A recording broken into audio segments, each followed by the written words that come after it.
여러분, 사실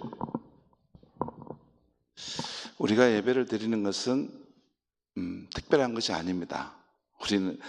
우리가 피조물로서 한 사람의 인간으로서 예배를 드리는 것은 100사람, 1000사람이 모인다고 해서 특별해지는 건 아닙니다. 우리 인간은 피조물이기 때문에 수만 명이 모여서 집회를 해도 그게 특별한 건 아닙니다. 사람들이 볼 때는 와, 많이 모였다. 와, 대단한 숫자다. 와, 그 행사 진행에 막 성가대가 있고 또 유명한 사람이 와서 설교를 하고 또 막 이렇게 많은 사람들이 여러 가지 뜨겁게 기도하고 막 이렇게 찬양하고 그러면 대단한 것처럼 보이지 않습니까? 사실 하나님께서 그곳에 계시지 않고 그 예배를 받으시지 않으면 아무 소용없습니다.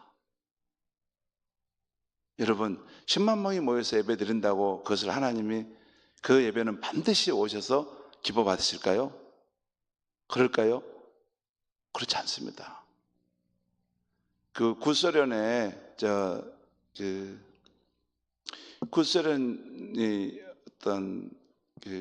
들어서기 전에 볼셰비키 혁명이 일어나서 이 러시아 정교회를 가졌던 그것이 무너져 버렸는데 그때 누구보다도 교회에 나가는 사람도 많았고 하나님을 섬긴다는 그런 사람들이 많았습니다. 그래도 그 러시아 나라가 공산주의로 바뀌었지 않습니까? 바뀌었어요.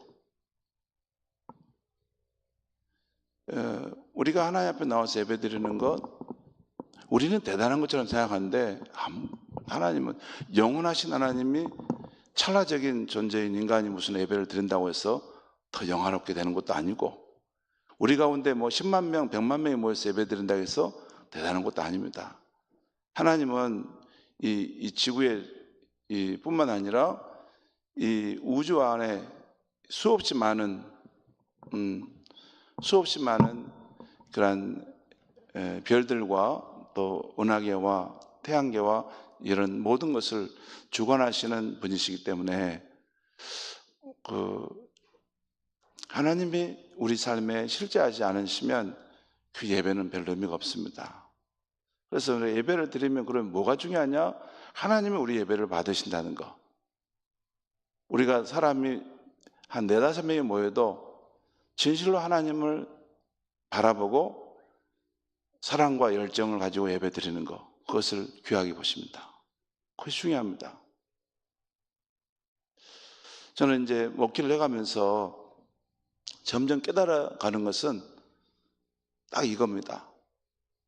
우리 하나님은 한없이 크고 위대하시다는 거예요. 우리의 말로 다 표현할 수 없을 만큼 크고 위대하고 또 우리의 상상을 뛰어넘는 그런 만유의 주고 만유의 왕이시라는 것입니다. 그리고 우리 인간은 참으로 연약한 질그릇 같은 존재라는 것이에요. 젊을 때는 젊은이들은 자기가 대단한 것처럼 생각하고 막 혈보고 다니잖아요. 그리고 하나님 믿고 예수 믿으라면 나중에 믿겠습니다 하고 그 젊은 날 자신의 꿈과 희망을 향해서 막 달려가잖아요. 그래서 하나님을 경외하는 삶, 하나님께 예배하는 삶을 삶의 우선순위에 한 5번째, 6번째나 둡니다. 회사에 일이 있고 친구들과 만남이 있고 또 밖에 무슨 좋은 모임이 있으면 거기까지 예배드리러 안 오지 않습니까? 근데 나이가 들어가고 세월이 지나면 인간은 한가 피조물이고 또한 아침 안개처럼 왔다 더덥 사라지는 존재임을 깨닫게 됩니다. 그리고 하나님은 점점 더 크시고 더 상상할 수 없을 만큼 더 위대하신 분임을 발견해요. 여러분, 우리 나름대로 이렇게 삶의 대책을 강구하지 않습니까? 그러죠? 여러분 다 강구하죠? 100세 시대가 돼서.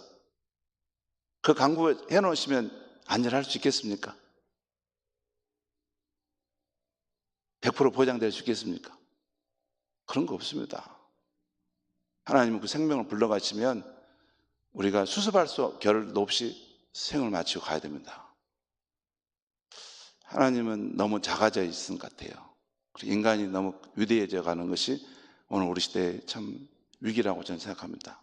하나님을 향해서 예배드릴 때, 우리의 마음을 드릴 때, 뭘 드릴 때 그분이 얼마나 정말 크시고 위대하신 분이고 우리의 인생의 삶뿐만 아니라 후손들의 삶까지 오고 오는 그런 수없이 많은 그런 사람들의 생명을 살릴 수도 있고 또 멸망할 수도 있는 그런 하나님이시라는 것을 알면 우리 하나님을 대할 때 이 사람들을 보고 그렇게 보고 이 환경을 보고 예배드리는 거 아닙니다. 오직 하나님 한 분을 보고 예배자로 나아가는 사람들, 그런 사람들이 이 역사를 변화시킬 수 있는 사람들입니다. 저는 우리 교회가 좀 진정성을 가지고 갔으면 좋겠다는 생각이 들어요. 이 신앙생활 하는데 주변 사람 눈치 보고 지금 우리가 사는 대한민국의 그 수준에서 딱 맞춰서 신앙생활 하는 것 말고, 여러분 초대교회가 어떻게 그렇게 했습니까? 이 역사 속에서 위대한 믿음의 인물들이 일어났던 때도 많이 있었습니다. 정말 그때 뜨겁게 하나님을 예배하고 자신의 심장과 삶을 전체를 들여서 주께 헌신했던 그런 세대들도 많이 있었습니다. 그런 생각을 할 때 오늘 우리 이 대한민국과 이 한국 사회는 사실 너무 모든 것이 풍요롭고 자유분방한 그러한 시대가 돼가지고 하나님에 대한 절대 기준조차도 흔들리는 시대가 됐는데 아침 이슬과 같이 정말 진실한 성도들은 이 시대의 변화에 관계없이 하나님을 향한 사랑과 그 충성된 마음은 더욱더 깊어진다고 저는 생각합니다. 여러분 신앙생활의 가장 큰 적이 뭔지 아세요? 가장 큰 적은 뭐냐면 내 주변에 있는 사람들입니다. 왜 큰 적이냐면 그 사람을 보고 그 사람의 수준에 맞춰서 신앙생활 한다는 거예요. 딱 그 정도 수준에 맞춰서. 그 정도 수준에 맞춰서. 다른 집사, 다른 권사님, 다른 장로님이 하는 것보다 딱 보면 눈치 보면 저 정도만 헌신하면 되는 거다 이렇게 생각하는데 그렇지 않습니다. 신앙생활이라는 것은 주변 사람들을 보는 것이 아니고 오직 예수를 바라보고 오직 나를 부르신 하나님을 바라보고 하나님 앞에서 그분을 시선을 맞추고 달려가는 삶인 것입니다. 주변 사람들 의지할 것, 주변 사람들 내 삶의 기준이 될 필요가 없습니다. 오직 나를 부르신 예수님, 또 나의 존재의 근원 되신 그 하나님 앞에 설 때까지 그분이 나를 부르시는 그 사명의 길을 따라 달려가는 뿐인 것입니다. 그런 면에서 우리 남성교회 또 우리 회원들이 정말 남성답게 그렇게 그 담대함으로 이렇게 주님을 사랑하고 또 따르게 될 수 있기를 주의 이름으로 축원합니다. 오늘 말씀은 절망교연에 갇힌 순례자들인데 우리는 존 버닌이 쓴 철로역정의 책을 중심으로 말씀을 살펴보고 있습니다. 이 책은 크리스찬이 죄악의 도시 장망성을 나와서 우여곡절의 과정을 거쳐 하늘의 본향 천국으로 들어간다는 이야기입니다. 장망성이라는 것은 장차 멸망할 도시라는 거예요. 히브리서 12장 13장에 보면 우리가 살고 있는 이 땅은 영구한 도성이 없다라는 거예요. 영구한 도성이 없다. 그리고 우리 성도들은 하나님의 지으신 영원한 도성, 하늘의 새 예루살렘, 그 성을 향해서 지금도 나아가고 있는 순례자의 길이다라는 것을 분명히 말합니다. 히브리서 성경을 만약에 그것을 빼서 버려버리면 모르겠지만 그것이 성경에 포함되어 있는 한 히브리서는 분명히 말해요. 우리는 예수를 주로 믿을 하늘의 시민권을 가지고 하나님께서 지으신 하늘의 본향을 향해서 나아가는 순례자들이라는 것이에요. 이 땅에서는 외국인과 나그네로서 사람들이 우리를 생각한다는 거예요. 그리고 우리의 삶의 여정은 마치 하늘에 있는 앞서간 선지들 앞에서 이 믿음의 경주를 하고 있는 여정 속에 있다는 거죠. 믿음의 경주를 계속 달려가고 있다는 거예요. 우리의 시선은 예수 그리스도께서 살다 가신 그 십자가의 길과 또 부활의 길을 향해서 우리가 바라보고 달려간다는 거죠. 그리고 이 땅에 우리가 사는 이곳은 영구한 도성이 없다는 것이에요.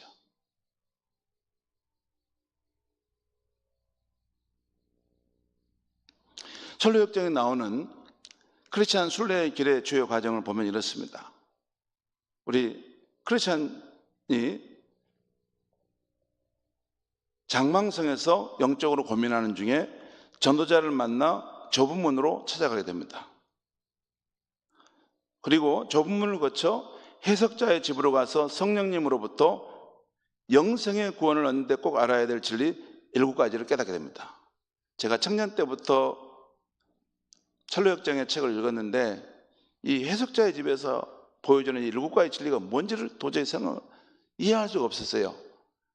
그런데 지금은 제가 알게 됐는데 해석자의 집이란 다른 게 아니고 성령님께서 우리 성도들을 깨우쳐주는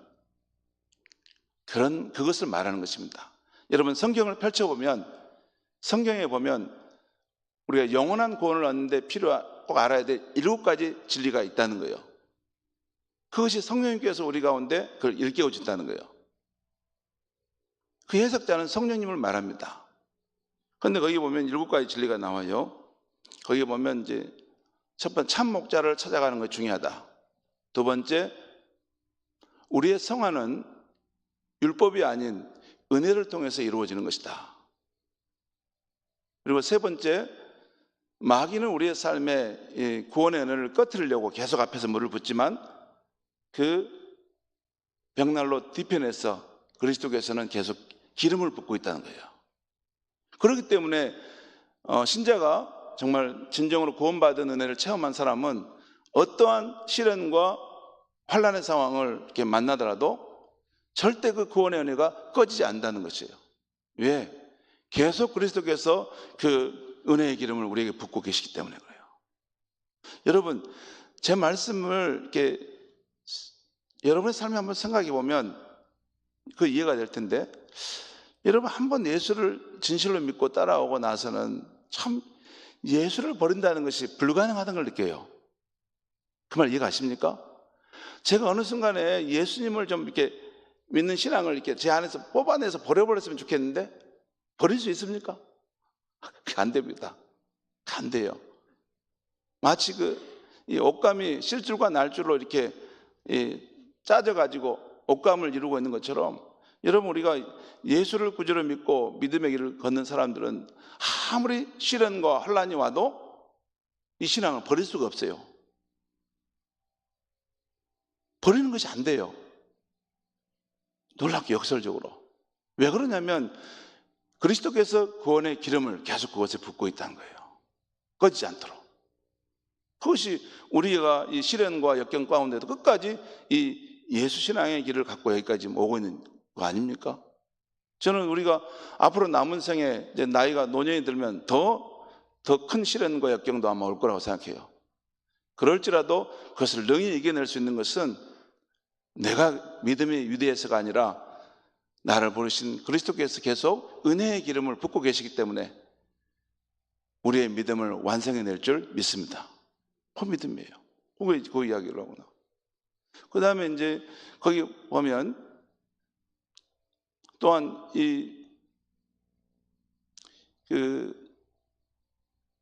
구원받는 백성이 되는 데는 하나님의 생명책이 기록된 데는 이 용기와 믿음이 필요하다는 거예요.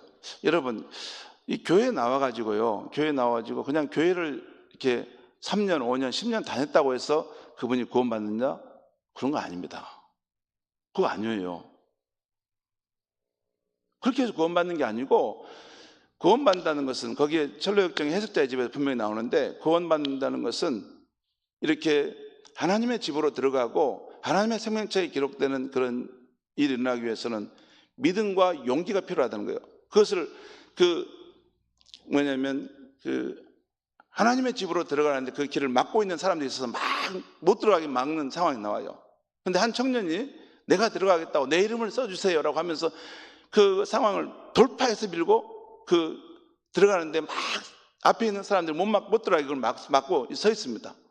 근데 그것을 있는 힘을 다해서 힘을 써서 결국에는 그 문을 통과해 들어가요. 그때 거기에 뭐냐면 큰 선포하는 소리가 들립니다. 저 사람의 이름이 생명책에 기록되도다. 그 말은 뭐냐면 우리가 영생을 취하는 것은 그냥 어쩌다 그냥 되다 보면 이렇게 취해진다. 그게 아닙니다. 여러분, 영생을 취하는 것은 선한 싸움을 싸우는 것이고 끝까지 나의 달려갈 그런 길을 타고 믿음을 지켜내는 것입니다. 믿음을 지켜낸다는 거예요. 여러분, 성경에 보면 디모데후서 4장에 사도 바울이 믿음을 지켰다라는 말, 믿음을 지킬 필요가 없으면 무슨 그 말이 표현되겠어요? 아닙니다. 믿음을 잃어버릴 수 있는 가능성이 너무나 많아요.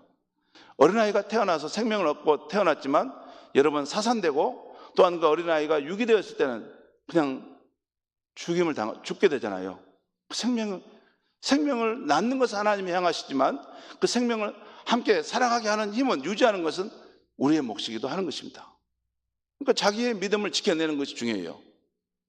코로나 이후로 또 이런 상황들을 보면서 믿음을 다 잃어버리고 상실해버리는 성도들도 보면 내가 놀랍니다. 예수를 믿는 신앙이 어디로 가버리는 거 몰라요.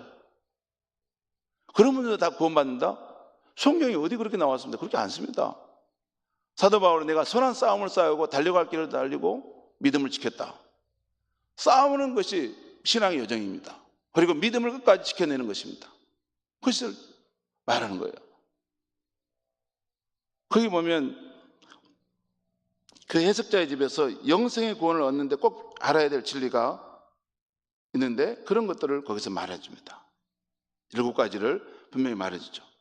그리고 십자가의 언덕에 나아갈 때 그렇지 않아요. 무거운 죄의 짐에 떨어져 나가고 의인 되어짐과 성령의 인치심을 받게 됩니다. 여러분, 예수를 믿고 구원받은 사람은 성령께서 그 사람에게 딱 도장을 찍듯이 인을 칩니다. 여러분, 사람들이 그렇게 생각해요. 기독교는 어떤 사상이나 어떤 이론적인 것을 내가 수용하면 이거 무슨 되는 것이다 라고 생각하는데 그것은 아주 피상적인 것입니다. 그런 지적인 동의, 그것을 믿고 있는 것, 신념, 그 배후에 보이지 않는 성령께서 그 사람의 이 구원하심에 대해서 임하시고 인을 치시는 그런 역사하심이 있을 때 그 사람이 거듭나는 것을 나타낼 수 있는 것입니다. 여러분, 진짜 제대로 하나님이 만나서 거듭난 인생은 이전과 이후의 삶이 달라질 수밖에 없습니다. 죄하게 된 태도도 달라지고 이 세상을 보는 태도도 달라지고 삶의 목적과 가치를 추구하는 방식도 달라질 수밖에 없어요. 똑같이 그대로 간다? 아무런 차이가 없다? 아니에요. 그것은 그 사람이 진짜 무엇을 믿었는지 다시 한번 그 부분을 확인할 필요가 있는 것입니다. 아무튼 성령의 인칭을 받는다는 것이에요. 그리고 4번째, 고난의 산을 오르는 중에 정자에서 잠시 쉬다 두루마리 책을 잃어버리지만 다시 되찾게 되고 아름다운 궁전, 교회에 들어가 성도의 친밀한 교제를 나누는 것이 나옵니다. 또 아름다운 궁전 교회에서 순례자는 침실에서 쉬기도 하고 서재실에서 앞서간 선인들이 어떻게 믿음으로 살았는가를 배우게 됩니다. 그리고 마지막에는 무기고에서 영적 전쟁에서 승리하기 위한 무장을 하고 떠납니다. 여기 철로역정에 나오는 아름다운 궁전은 교회를 말해요. 교회는 3가지의 중요한 역할을 합니다. 하나는 침실이 있어요. 지치고 피곤한 나그네 길에서 쉼과 회복을 위해서, 영적 충전을 위해서 있습니다. 또 하나, 거기는 서재실이 있어요. 그 서재실은 앞서간 믿음의 선진들이 어떻게 믿음을 지켜냈는가 하는 그런 이야기가 가득 차인 그런 증거들이 거기 있습니다. 그것이 교회의 역할이라는 거예요. 그리고 3번째는 무기고가 있다는 무기고.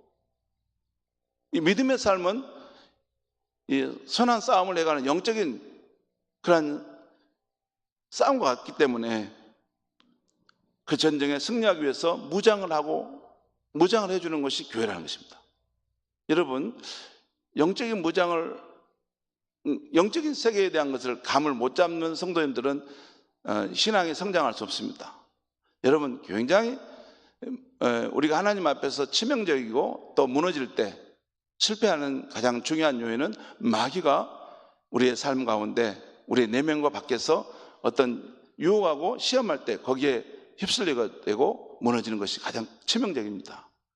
그러니까 영적인 무장을 해주는 것, 이것이 교회의 중요한 역할이에요.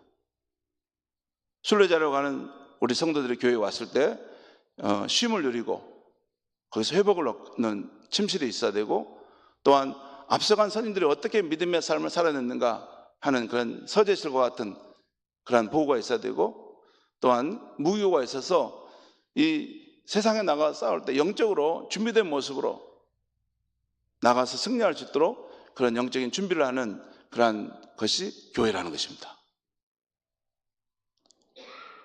그리고 6번에 겸손의 골짜기에 내려와서 이제 겸손의 골짜기를 내려오는 장면이 나오는데, 거기서 아볼론 마귀와 영적 전투를 치열하게 치릅니다. 거기 보면 죽을 것 같은 위기를 겪게 되는데요, 하지만 주의 도우심을 힘입어 승리하게 됩니다. 여러분, 철로역정을 읽어보면 그런 걸 나와요. 거의 그렇지 않니? 죽을 것 같은 상황이 놓일 때가 많아요. 아, 이제 소망이 끊어졌구나. 예, 절망의 늪에 빠져서 막 허우적거리는 상황들, 또 아볼론과 마귀와 싸우는데 마귀의 공격을 받아서 이제 숨이 막혀 죽을 것 같은 마지막 순간인데 주님께서 그때 탁 힘을 한번 더해 주시죠. 그걸 이겨내는 것이 나와요. 그리고 사망의 음침한 골짜기를 지나가는데 간절히 기도하면서 그 골짜기를 통과해 나가는 것이 나옵니다. 허영의 시장을 지날 때는 유혹을 받는데 덧없이 사라질 세상에 있는 것들을 사랑하게 하여 순례자가 가는 길을 포기하게 만드는 유혹을 받습니다. 여러분, 세상에 있는 것들을 우리는 누리고 활용합니다. 근데 세상에 있는 것들을 너무나 사랑하는 것을 경계해야 돼요. 여러분, 이 세상에는 영구한 도성이 없다고 말했는데 세상에 있는 것들을 하나님 나라보다, 하나님 말씀보다 더 사랑하는 마음이 우리에게 있다면 이미 무너지고 있는 것입니다. 그건 각자가 알아서 갈 문제입니다. 주님 앞에서 내가 세상에 있는 것들을 더 사랑하는가? 항상 세상에 있는 것들을 우리 삶 속에 있을 수밖에 없습니다. 그건 없을 수는 없어요. 다 그걸 필요하고 또 그것을 우리가 활용해서 선한 일도 하고 또 생업을 하고 해야 되니까 하는데, 그런 것들이 주님을 향한 우리의 사랑보다, 헌신보다 더 마음이 가 있다는 것은 위험한 신호입니다. 그것이 결국 순례자의 길을 포기하게 하는 유혹이라는 거죠. 여러분, 허영시장이 지날 때 그런 유혹을 받는데 이 유혹을 끝까지 거절하게 되자 크리스찬과 신실 씨는 그 도시를 모욕했다고 해서 재판을 받는데 사형 선고를 받습니다. 그래서 신실 씨는 곧바로 순교를 당하고 크리스찬은 주의 도우심으로 또 가까이 풀려나 다시 순례의 길을 가게 돼요. 거기도 또 가까이로 주의 도우심으로. 왜냐하면 둘 다 그 허영의 도시에서 사형 선고를 받았어요. 그리고 먼저 신실 씨가 바로 왜냐하면 화형에 처해서 죽임을 당합니다. 그리고 이제 크리스찬도 원래 죽게 되어 있는데 거기 보면 가까스로 주의 은혜가 임하여 그 상황을 피해서 빠져갈 수 있었다라는 표현이 나와요. 그런데 감사한 것은 허영의 시장에서 크리스찬과 신실 씨가 의연하게 천국을 소망을 말하고 믿음을 지켜낸 것을 보면서 그곳에 살던 소망 씨가 깊은 감화를 받고 함께 순례의 길을 가겠다고 나서는 것입니다. 여러분, 그렇죠? 우리 주변에 있는 정말 이 세상과는 차이가 나는 천국 소망의 삶을 살고 믿음의 길을 가는 사람은 주변 사람에게 감화를 주는 것이 있습니다. 왜냐하면 사람들의 마음 가운데는 그런 갈망이 있거든요. 영원한 것이 어디 있을까? 진리가 어디 있을까? 우리 인생이 궁극적으로 허무하게 살다 사라져가는 것인가? 영원한 삶은 없는가? 이런 갈망들이 다 있는 것입니다.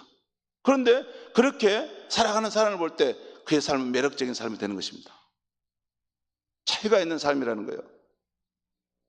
크리스천의 삶은 차이가 있는 삶입니다.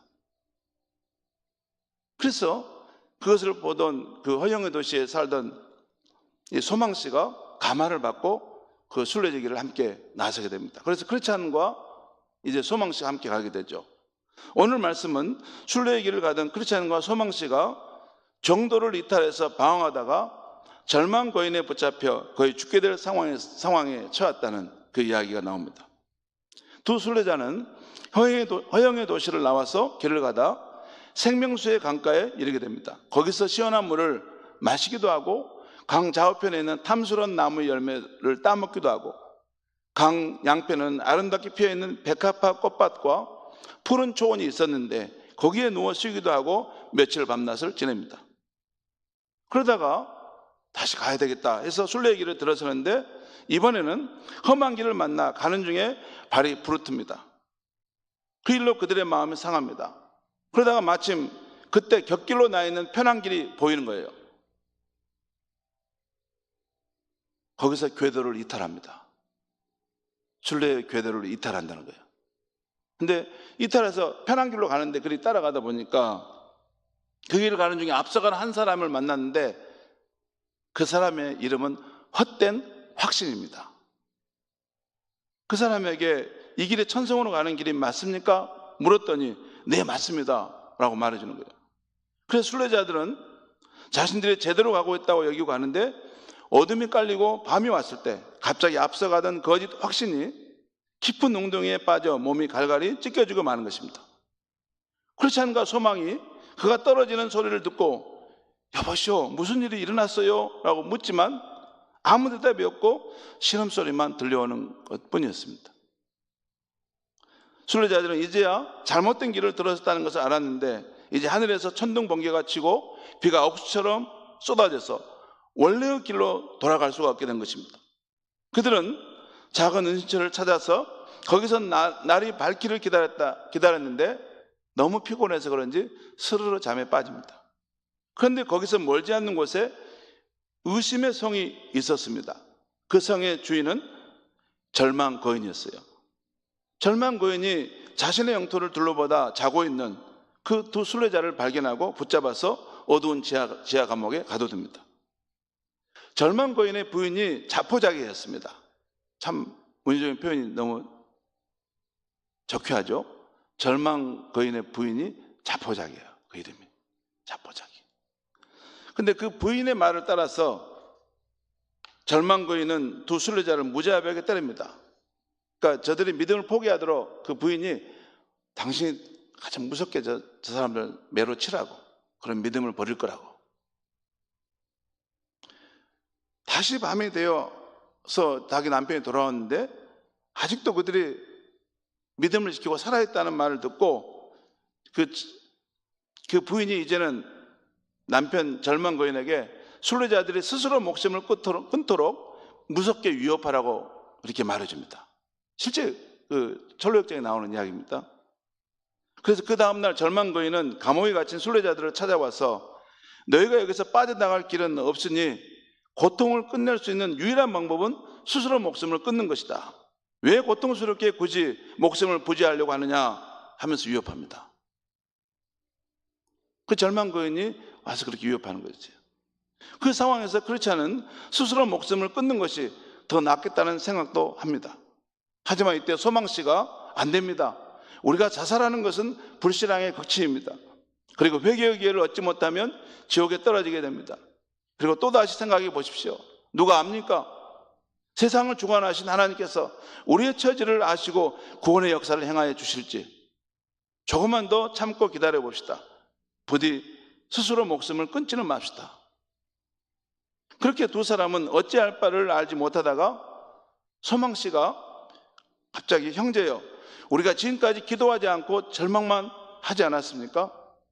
우리 하나님이 살아계시니 우리 함께 기도 한번 해봅시다 하고 기도를 시작합니다. 두 순례자가 그렇게 해서 얼마나 간절히 기도했는지 한밤중에 기도했는데 거의 날이 새고 동토 올 때까지 그들이 기도했던 것입니다. 마치 사도행전 10장에 나오는 바울과 실라가 감옥에서 찬송과 기도했던 것처럼 그렇게 기도했다는 것이죠. 그러다가 크리스찬이 갑자기 자기 안에 약속이라는 열쇠가 있다는 것을 깨닫습니다.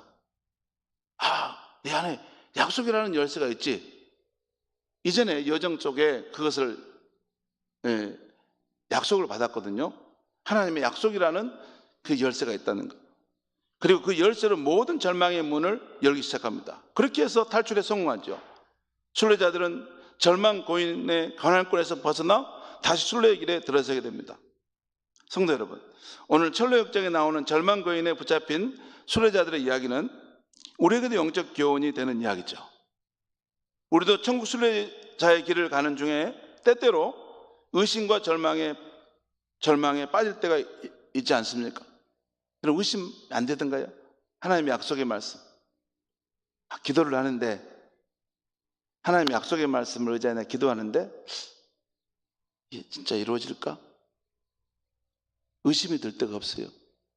또 분명히 약속을 말씀을 붙들고 오랫동안 기다렸는데 아무런 기별이 없는 것처럼 여겨지면 자포자기하고 절망에 빠지지 않습니까? 그럴 수 있는 거죠. 오늘 우리는 예레미야 33장 1절과 3절의 말씀을 읽었는데, 오늘 예레미야 선지자가 당한 상황이 바로 이런 절망적인 상황이었어요. 거기 1절에 보면 예레미야가 아직 시위대 뜰에 갇혀 있을 때, 이 역사적인 상황을 이야기하면 너무 복잡한데, 아무튼 예레미야에게 있어서 절대 절망의 상황에 이제 놓인 상황이에요. 그 시위대 뜰 감옥에 던져져서 소망이 없는 그 상황인데, 그때 하나님의 여호와의 말씀이 그에게 두 번째로 임하니라. 이르시되 이를 행하시는 여호와, 그것을 만들어 성취하시는 여호와, 그의 이름을 여호와라 하는 이가 이같이 이르노라. 너는 내게 부르짖으라. 내가 내게 응답하였고 내가 알지 못하는 크고 은밀한 일을 내게 보이리라. 성도 여러분, 하늘 본향을 향해 오늘도 나아가시는 순례자 여러분, 혹시 여러분 가운데 선하신 하나님에 대한 의심이 마음에 들지 않습니까? 또 선하신 하나님께 품었던 소망이 아침 안개처럼 덧없이 사라져감을 느끼지 않습니까? 그리고 허무하게 줄이 끊어진 연처럼 하나님을 향한 모든 소망이 끊어져 버리지는 않았습니까? 오늘 두 순례자의 상황이 바로 우리의 상황 가운데 있을 수도 있습니다. 그들은 의심하고 절망하기만 했지 기도하지는 않았습니다. 그런데 이 사실을 갑자기 깨닫고 온 힘을 다해 기도했습니다. 그리고 기도하는 중에 자신들에게 약속의 말씀이 있음을 발견하고 그 약속의 열쇠로 절망의 모든 문을 열고 탈출해 나왔다는 것입니다. 오늘 예레미야 33장 2절 3절 말씀이 의심 중에 있는 저와 여러분을 위해 주신 말씀인 줄 믿습니다. 이를 행하시는 여호와, 그것을 만들어 성취하시는 여호와, 그의 이름을 여호와라는 이가 이와 같이 이르시도다. 너는 내게 부르짖으라. 내가 내게 응답하였고 너가 알지 못하는 크고 은밀한 일을 내게 보이리라.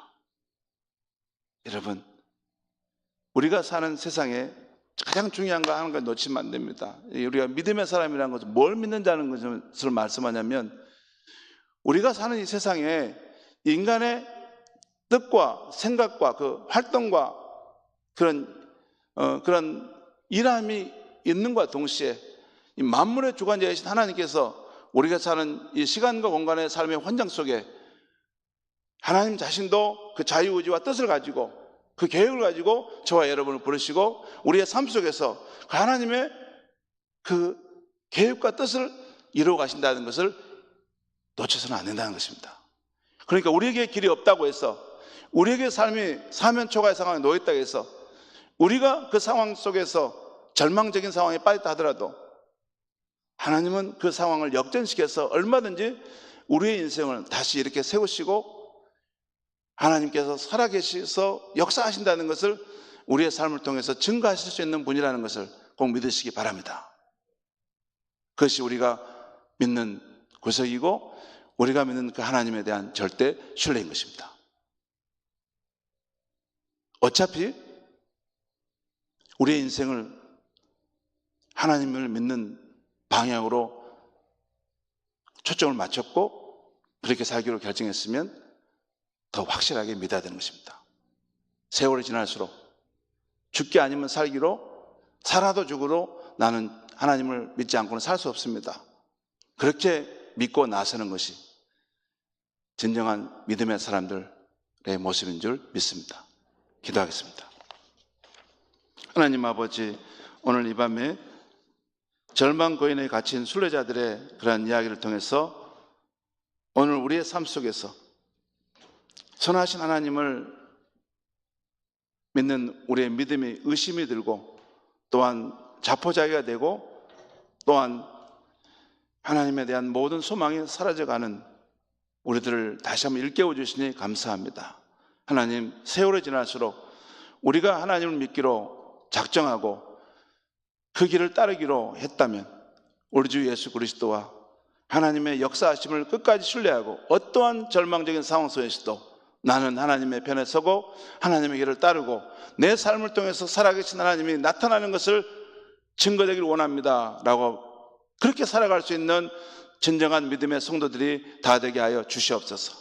예수님의 이름으로 기도하옵나이다. 아멘.